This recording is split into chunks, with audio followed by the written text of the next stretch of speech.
Hood vents are a great way to improve your track car's cooling. So today I'll be installing hood vents like these on this car, and hopefully when we're done, it'll look like this. This kit is from TrackSpec, who makes hood vents for a variety of different track cars. This kit in particular is for any BMW E36, coupes and sedans alike. Included in the box are instructions, which we won't be needing, cutout templates, and the necessary hardware. They give you rivets and washers, and they even include extras, which is always a bonus. Installation took a lot longer than I thought, but it's still pretty straightforward, so let's jump into it. First, I needed to know where these hood vents were going to go. The templates are actually pretty good for this. They have some cutouts that mark your cut lines, and they'll make it easy to judge how much space you have between the cut line and the outer lip of the vent. I think the most important part of this installation is the placement of the vents. I want them to extract as much heat as possible, so I need to be at least somewhat strategic. I also just want them to look cool, because race car. For the center vents, I want the vents to start right where the air comes out of the back of my radiator. I measured from that point to approximately the edge of the hood, and that told me where I needed to place it. While I'm in here, I wanted to see if anything would constrain where I can put the smaller side vents, but it doesn't look like anything here will influence that. The instructions I totally didn't read said to mark the center line using 2 rows of painter's tape. The fact that I thought to do that was purely coincidence. Now all I had to do was line up the template with my center line and my measurements from before. Time to tape that sucker down, except I forgot to tear out those cutouts that mark the cut lines, so I had to tear those out before I had my template taped down. Although the paper was perforated and ready to tear, they were still a little hard to tear out, and doing this for all 3 templates took longer than expected. Once I punched out all my marks in the center vent, I taped the template down on all sides. I made sure it was centered by measuring from the edge of the template to the hood line on both sides and making sure it was even. Everything was looking pretty good so far. Nice. As for the placement of the side vents, I didn't have anything particular to go by. I figured they needed to be further back from the center vent, mainly because of the space taken up by the headlights and other components in the front of the hood. I also thought staggering them back would just look cool. I measured around 3.5 inches from the side so as to hopefully give myself clearance with the hood structure underneath, as I didn't want to have to drill through that. I eyeballed how far back they were by lining up the front edge of the template with the middle of the center vent template. Now time to tape everything down again. With the templates in place, we can finally use them for what we really need, marking out our cut lines. This was as simple as dragging a Sharpie over those cutouts, no brainpower required here. With the lines clearly outlining the area I need to cut, I put a square of painter's tape around each area to cut. This will help protect the paint and prevent it from peeling once I start cutting. I then decided to place the hood vents on the hood where they were going to go just to visualize if things looked correct. On a scale of 1 to 10, I give this a good enough. Now comes the really fun part if you're doing this alone, taking the hood off. You can make the cutouts and do practically all this with the hood on the car, but you'll need to take some measures to protect what's in your engine bay, and I'm lazy. So instead I'm just going to try lifting a 40-pound hood on my own, because somehow that's easier. First I just drew some circles around the bolts to mark where the hood is now. This will make aligning the hood easier during installation. Then just start taking things apart like you normally would. The ground strap is obviously the easiest thing to do first, and then I went for the windshield sprayers. The soapy water hose and the wires are routed through the structure of the hood, so if you don't have your hood insulation removed already like me, you'll have to take that off to gain access. The reason it's gone on my car is I needed more cooling at a track day, so I removed it and threw it in the garbage right then and there. Free weight reduction too. Once you have the accessories removed, start taking off the 4 screws on each side that hold the hood onto the hinges, and get them as loose as you can before actually removing them. I left just 1 screw in place on each side of the hood so that it was as close as possible to coming off, but still secured. I undid the clips on the hood struts, but didn't pop them off entirely so it would hold up for now. This just makes removing them quickly easier. With all that done, I went around taking off the struts and holding up the hood while I removed the last screw from each side, being careful to keep my hood roughly in place so as not to scratch my fenders or the hood itself. The hood falling to one side like this was pretty unavoidable doing it alone. Maybe I should have put a towel down, but that's the way the cookie crumbles. With everything disconnected, I just pulled the hood off the front of the car and that was that. On to cutting! I could do all the cutting inside, but I'm lazy when it comes to cleaning up, so we're doing it in my backyard. Carrying it wasn't too bad, but the awkward size did make it feel a lot heavier because you have to stretch your arms out in an awkward way to carry it. I got these diamond steel cutting blades for my angle grinder off Amazon, so I decided to use my angle grinder. In hindsight, this might have been a little too destructive for this kind of project, but the hood wasn't easy to cut through, so I would recommend at least trying a jigsaw, as it cuts straight lines a lot easier. I really only like cutting vertically for the most part, as it lets me stay out of the cutting plane and see what I'm doing a little bit more easily, so I rotate the hood as necessary to get those vertical cuts.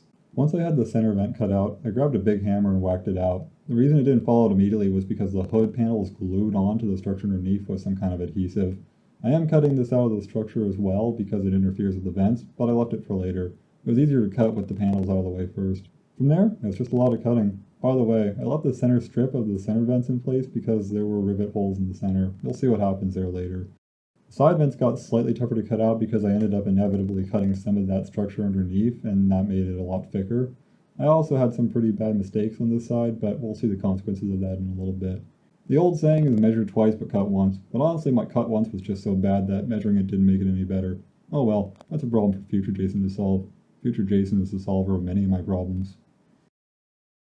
After I made all my rough cuts, I wanted to see where the vents would sit now to see if there was any clearance issues. Everything fits just fine, but those overcuts in the driver's side vent were pretty rough. Also, I slightly overcut on the center vent, but we'll see how to fix that later. The cuts were pretty rough and jagged, so I needed to grind them down. I hadn't really planned for this part, so I got out my angle grinder again with a big grinding disc and went to town. But after not too long, I realized that this was not going to be an effective strategy. The angle grinder was good for grinding down on big mistakes or burrs, but it was overkill for everything else. So I ordered some Dremel grinding stones, and once those arrived, I went to town with the Dremel instead. This was slow and tedious, but it honestly worked better. I ripped off any torn painter's tape as I found it and used a pair of pliers to pull off anything too big to grind. The Dremel was much better at getting in small areas. When I thought my grinding was good enough, I ripped off the painter's tape for good and went on to the next step, painting. I honestly don't like painting, but I live in a coastal environment that gets lots of fog, so any bare metal would rust pretty quickly. I'll probably never see that rust since it would be under the vents, so it's really just about peace of mind. I started off the bottom and sealed off everything I didn't want to paint with painter's tape and some big plastic sheets I found in my garage. In case I did overspray anywhere, I used this light gray Rust-Oleum primer that was fairly close to the white color of my hood. Again, I'm lazy, this is just what I had on hand. Not having to drive anywhere to buy paint was a big win in my head. Once I had it all covered up, I sprayed the areas I wanted with a pretty liberal coating of paint. I was holding the can way closer than the can actually said to hold it, but any further away and the paint just blew away. It wasn't really that windy, but calm air probably would have done me better for this one. But I don't have a paint booth, so this will have to do. I think what I hate about painting the most is it's really 10% painting, 40% prep, and 50% letting it dry. Putting down painter's tape and ripping it off took significantly more time than just painting in the first place. And maybe you missed it, but I still missed a spot with the painter's tape. Good thing this is the underside and almost no one will see it. I then flipped the hood around to the other side and repeated the same process, this time being careful not to miss any spots as this is the side that everyone will see. I also test fitted the vents one last time to make sure that the area I was about to paint wouldn't seep out and be visible from the outside, so I highly recommend this step just to make sure that you don't have any paint overlap. Then it was time for more painting and ripping off more painter's tape. Luckily this was the last time I'd be removing painter's tape, which is good because I already went through an entire roll and then some. The paint looked good enough, and this time I didn't miss any spots. I brought the hood back into the garage. It's hot out, the car we're installing it onto is right here, and we're done with anything that would require a big cleanup if I did it in here. Plus, I'd rather work where all my tools are for the final few steps. That's right, it's finally time to do the one thing we actually set out to do at the very beginning, install those hood vents. Once I had all the painter's tape removed, it was time to put the hood vents on here for good and get them lined up. The vents themselves are a little smaller than the actual cutouts I've made for them, so there is a little bit of room for adjustment. I'm also concerned with making sure that everything is symmetrical. Anything past that is just a bonus. As always, starting with the center vent, I got as close to centered as I could and made my first hole. The holes along the edges of the vents are actually just pilot holes, so I need to drill through both the vent and the hood. I started with the frontmost center hole. This way I could use the second rivet to straighten things out as necessary. Before installing the first rivet, I vacuumed up any metal debris from drilling so that nothing prevents the vents from sitting flush on the hood. I did this for every hole I drilled. I had a hard time getting the rivet in by hand, so I used the drill to bore out the hole just a little bit more and it popped right in. From there I got out my rivet tool, and the rest was simple. I don't have a lot of experience with rivets, so I'm not sure if I was doing something wrong, but for almost every one of these rivets I had to compress the handles twice to get the handle to snap off. After my first rivet, I used the second rivet to fully fix the position of the vents. After this, there would be no more adjustments. Here's a close-up of the process. Press the vent down so the pilot hole is lined up, drill it out, then vacuum up the metal shavings and pop the rivet in.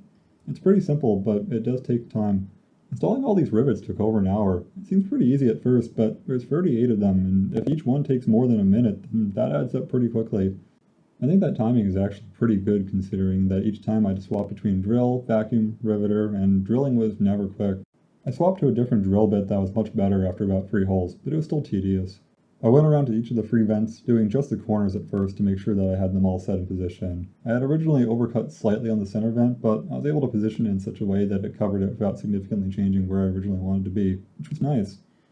The driver's side vent got better too. Although my big boo-boo was still visible, I covered up some of the smaller ones just by shifting it slightly inward. I got the positions on the two side vents to be pretty close to symmetrical. So unless someone gets out a measuring tape and measures it down to the eighth of an inch, I doubt anyone will notice. Since all the vents were fixed in place now, I saved myself some time and did all the drilling first, then all the vacuuming, and then all the riveting. This mostly just saved me the trouble of bending over to pick things up and put them down. Normally I should have a table for this, but all of my tables are sitting full with backlogged projects, taking up most of the real estate, so the floor was my table. Also, before I brought the hood into the garage, I put down a big piece of plywood for it to sit on top of, so that made cleaning up the metal shavings from drilling a bit easier. Once I was done, I picked up the hood by some of the vents to make sure they were sturdy. They were now one with the hood. That sounds like something a cult would say, so I'll just say they were securely fastened. And that was the bulk of the install. I never washed the hood after all the cutting and grinding, so I gave it a final bath that it probably deserved. I made sure to spray both the top and bottom because I don't want any tiny metal debris getting in my engine bay later. Anyways, here's me reinstalling the hood. This is just the reverse of what we covered earlier, with one twist. I decided that a second person would make this a lot easier and less likely to damage anything.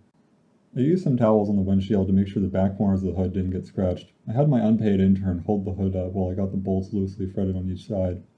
With the hood loosely secured on each hinge, I put the hood struts back on from there, and I was able to do the rest by myself.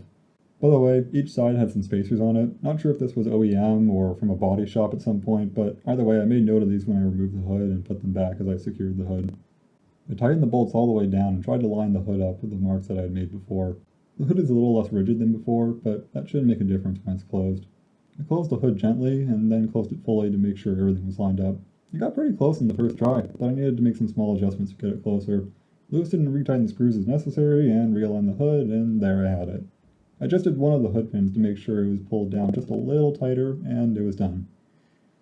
Reinstalling the soapy water hoses was pretty easy, but I recommend passing the wires through first, then the rubber hoses. Ask me how I know. I made sure the routing for everything was secure before closing the hood. Then I double-checked for any interference with the wires and the rubber hose when closing the hood, and made my adjustments to ensure clearance.